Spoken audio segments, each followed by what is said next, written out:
ஒரு புறா ஒரு திராட்சை மரத்தில் தன் கூண்டை கட்டியிருந்தது. அந்தக் கூண்டில் அதற்குப் பிறந்த 3 குஞ்சுகள் இருந்தன.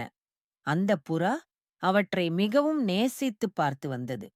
ஒரு நாள் ஒரு கிளி வந்து அதே மரத்தில் தன் கூண்டையும் கட்டி குடியிருக்க ஆரம்பித்தது. அந்தக் கிளிக்கு 2 முட்டைகள் இருந்தன. ஒரு நாள் புறா உணவுக்காக வெளியே சென்றது. அப்போது திடீரென கடும் மழையும் வெறும் காற்றும் வீசியது.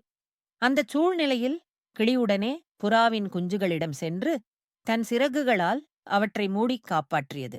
ஆனால் கடும் காற்றால் புறாவின் கூண்டு மற்றும் முட்டைகள் தரையில் விழுந்து உடைந்துவிட்டன. புறா திரும்பி வந்தபோது கிளி எல்லாவற்றையும் சொல்கிறது. அதைக் கேட்ட புறாவுக்கு கிளி மீது மிகுந்த பாசமும் வருத்தமும் ஏற்படுகிறது. அது அழ ஆரம்பிக்கிறது.